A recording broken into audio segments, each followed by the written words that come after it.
안녕하십니까. 크리스찬 연애대책연구소 모랑살입니다. 오늘도 크리스찬을 위한 성경적 가정관 나눔을 시작하겠고요. 성경 말씀을 통해서 하나님 나라의 행복한 가정을 만들어 가기 위해 우리 한번 다 같이 한번 말씀을 나눠보도록 하겠습니다.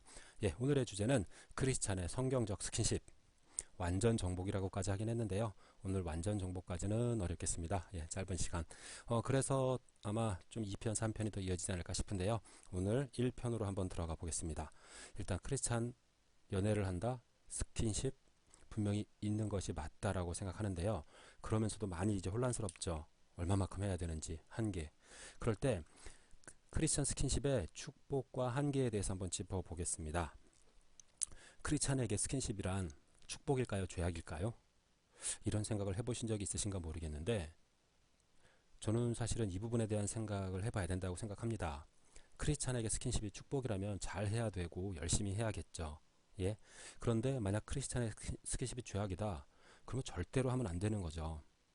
근데 우리가 크리스찬에게 스킨십이 축복인가 죄악인가에 대해서 먼저 정확히 성경적으로 정립이 되어 있지 않으니까 해도 되는지 해야 되는지 많이 혼란스러워서 스킨십의 한계를 정하기도 힘들고 하면서도 기쁨도 있지만 죄책감이 같이 생기는 그런 지금 악순환이다라고 생각합니다. 먼저 성경에서 한번 축복을 확인해 보겠습니다.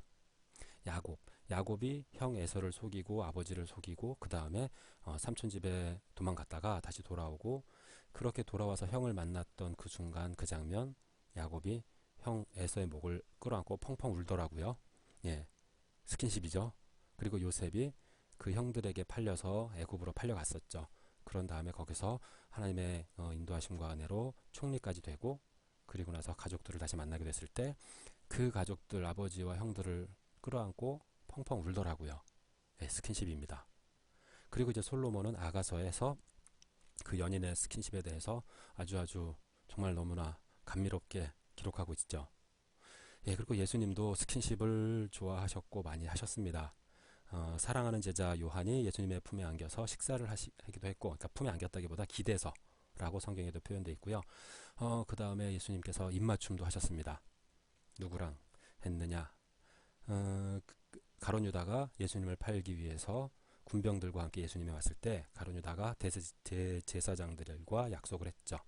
그 신호를, 자기가 입맞추는 자가 그다 라고 얘기했고, 그래서 예수님께 입맞추었고, 예수님은 가룟 유다에게 평안하뇨 라고 물어보셨죠. 제가 일단은 그런 스킨십 자체가 성경에서 나쁜 것은 아니다 라는 것을 짚어보기 위해서 연인의 스킨십은 솔로몬 얘기도 있지만 다른 스킨십들도 같이 한번 생각해 봤고요. 분명히 스킨십은 하나님이 우리 인간 서로 관계에서 기쁨과 슬픔을 나눌 때 우리가 사용할 수 있는 아주 좋은 방법으로 만드신 거죠. 그러면 부부의 스킨십의 목적은 무엇일까요? 부부는 스킨십을 왜 하는 걸까요? 이거는 부부는 단순한 친밀함의 관계를 넘어서서 생명을 만드는 성을 이루는, 그래서 한 몸을 이루는 관계인 거죠. 창세기 1장 28절과 2장 24절 말씀에 근거해서 성은 생명과 한 몸이 되기 위해서 만들어진 건데, 한 몸을 이루는 성 안에서 생명이 태어날 때 그냥 생명을 만드는 그 순간만 잠깐 있는 게 아니죠. 사실은 생명이 만들어지는 그 순간은 어떻게 보면 짧다면 짧을 수도 있는 단 한순간인데, 그러기 전에, 그런 후에 그 둘의 마음과 육체가 하나가 되는 상당히 길고 감미로운 스킨십이 부부 안에 있어야 합니다. 그런 스킨십이 없이 그냥 생명을 만드는 그 단순한 성행위만 한다? 그럴 때 부부의 성은 절대로 기쁨으로 남지 않는 것을 볼 수 있습니다. 일단 그렇게 보고요. 그 다음에 결혼을 하지 않은 연인의 스킨십은 무엇이냐? 연인도 남자, 여자, 이성인데 그들이 스킨십을 할 때는 그 목적이 무엇일까? 분명히 생명을 만들진 않지만 그 가운데 있는 애정의 기쁨을 누리는 것이다 라고 생각합니다. 이 부분은 저의 생각이 아니라 솔로몬 아가서를 보는 그런 관점에서 정말로 서로 안고 만지고, 아가서 1장 2절부터 입맞춤이 나오는 거 혹시 아시나요? 8장까지 별로 길지 않으니까 한번 읽어보시면 정말 이렇게 감미로운 스킨십을 표현하다니. 그리고 연애의 목적은 무엇일까요? 연애는 결혼을 잘 하기 위해서 서로 깊이 만나는 것이죠.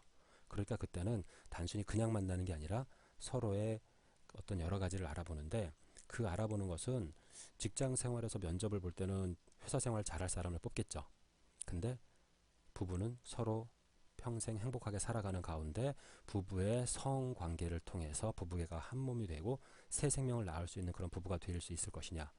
그래서 연인 단계에서 스킨십과 이런 여러 가지 성적인 그런 표현, 생각들은 결혼 이후에 성관계가 어떻게 이루어질지에 대해서 서로 알아보는 단계라고 생각합니다. 연인 단계에서 성욕을 표현했다가 성관계까지 가려는 위험이 분명히 있는데, 그렇다고 해서 성적인 거에 대해서는 얘기도 안 하고 스킨십도 정말로 손도 안 잡으려고 그러고 손도 간신히 잡고 뽀뽀는 안 하려고 그러고 포옹도 안 하려고 그러고, 저는 분명히 그것은 연인의 깊은 서로를 알아가는 결혼을 위한 과정에서 유익하지 않다라고 생각합니다. 그래서 연인의 스킨십의 목적은 분명히 애정의 기쁨과 부부의 성을 점검하는 건데, 여기서 뽀뽀와 키스는 분명히 다르죠. 그럼 무엇이 다를까요? 예, 뽀뽀는 친밀함의 인사라고 볼 수 있고요. 키스는 성욕을 불러일으키는 성행위의 시작이다.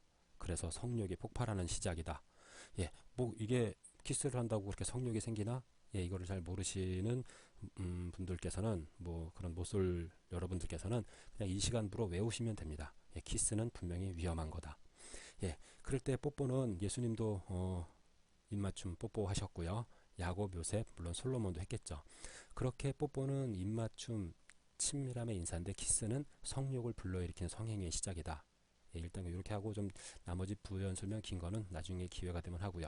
그런데 키스를 하는 연인이 됐을 때 성욕을 참을 수가 없는 단계가 되겠죠. 그래서 성욕이 자꾸자꾸 더 강해지고 드러나게 되고 정말로 절제할 수 없게 된다면 어떻게 될까요? 예, 그럴까봐 아예 아무것도 하지 말자라고 할 수도 있지만, 저는 분명히 결혼을 향해 가는 과정에서 필요하다라고 생각하고, 성경 말씀에 나오더라고요. 절제할 수 없거든 결혼하라. 고린도전서 7장 9절, 그리고 7장 2절에는 각각 음욕에 빠질 위험 때문에 남편과 아내를 두어라. 명확하지 않나요? 절제할 수 없으면 결혼해라. 결혼하기 위해서 그들에게는 성욕이 있는 거죠. 그 성욕을 누가 만드셨을까요? 우리가 음란막에 씌워가지고 만들어진 게 아니라 하나님께서 생육하고 번성하라, 남자가 부모를 떠나 그의 아내와 한 몸을 이루라 라고 명령하실 때 그 안에 성욕이 있는 것이죠. 그죠? 그러니까 분명히 연인 사이에서는 성욕이 드러나는 그런 단둘만의 친밀한 데이트가 있는 것이고, 그 데이트 안에서 서로가 신뢰와 기쁨이 넘치면서 성욕이 점점 강해지면, 그땐 어디를 가야 되는 거예요? 예, 어떤 분들은 기도 실 교회를 가야 된다 그러기도 하는데, 저는 결혼식장을 가라고 말씀을 드립니다. 그럴 때 그럼 스킨십의 진도는 사랑하는 연인이 결혼을 생각한다면 무조건 많이 나와도 될까요? 아니요. 스킨십의 진도와 한계를 봐야 되는데요. 스킨십은 어떤 단계를 따라가야 하냐면 신뢰의 단계를 따라가야 합니다. 신뢰의 단계를 따라가지 않으면 소개팅 첫날부터 손잡고 뽀뽀하고 키스하고 막 그렇게 한다? 그러면 관계가 깨지죠. 서로의 신뢰가 거기까지 미치지 못했기 때문에. 그 다음에 어떠한 한계를 절대로 넘어서서는 안 되는 거죠. 생명의 한계. 왜 생명의 한계를 넘어서면 안 되죠? 연인 단계는 아직은 결혼해서 자녀를 낳아서 키울 부부관계가 아닌 거죠. 평생을 함께하기로 약속하지 않은 거죠. 그 약속은 단둘만의 약속이 아니라 공동체와 친척과 교회, 직장, 이 모든 곳이 다 알게 하는 그런 약속이어야 하는 거죠. 예, 결혼은 절대로 단 둘이 해서 둘만 사는 게 아니라고, 예, 이 부분은 성경적으로도 확실하게 정리할 수 있는데요. 나중에 짚어보고. 그리고 이제 한 가지 더 짚어보면, 스킨십은 후퇴가 가능할까요? 예, 스킨십은 후퇴가 가능하지 않다라고 겁을 주면서, 절대로 그러니 스킨십은 후퇴를 할 수 없으니까 진도를 아예 나가지 말아야 한다. 근데 지금 제가 만나는 수많은 청년들 진도 이미 나갔거든요. 많이 나가서 많이 고민하고 있기도 하거든요. 그럼 어떻게 해야 되나요? 헤어지고 다음 사람을 다시 만나서 다시 시작해야 될까요? 아니요. 그러려고 정말 해봤는데 그래도 안 돼서 지금 힘들어하고 있거든요. 그래서 저는 스킨십의 후퇴의 축복이라는 칼럼도 쓰고 책도 냈는데요.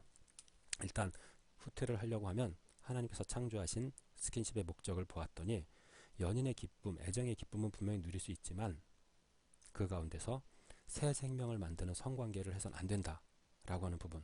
여기서 지금 새 생명을 그냥 저희가 이렇게 제가 새 생명으로만 말씀드려서 그렇지, 분명히 이 음란한 단계를 넘어가게 되면 하나님을 알지 못하는 단계가 됩니다. 하나님으로부터 멀어진다고, 예, 호세아서 5장 4절 말씀에 나오죠. 그래서 그 하나님의 창조 목적에 맞게 스킨십을 잘 하게 되면 그 관계를 지켜나갈 수 있더라고요. 하나님의 뜻 안에서 그 뜻을 행하는 자를 바라보고 자기가 그 하나님의 뜻을 잘 지켜나가는 관계가 되면 그 관계가 잘 지켜지고 미래에 대한 소망이 생기고, 이런 과정을 통해서 크리스찬의 스킨십의 축복과 한계에 대해서 오늘 한번 짚어봤고요. 지금 아직도 나눠야 될 말씀들이 여러 가지가 많습니다. 다음에 그럼 더 깊은 말씀을 나누도록 하고요. 저는 여러분들, 사랑하는 여러분들과 함께 주의 말씀을 통해서 하나님의 진리로 한 걸음 더 나아가기를 소망하고요. 오늘은 강의 시간이 아니라서 선물은 드릴 수가 없지만 나중에 이제 뵙게 되면 선물 드릴게요. 하나님을 사랑하는 가정, 하나님을 사랑하는 가정, 하나 되어 사랑하는 가정을 우리 모두 소망하며 주의 말씀으로 나아가기를 간절히 간구합니다. 모두 함께 사랑하며 사는 모랑살 인사드리겠습니다. 감사합니다.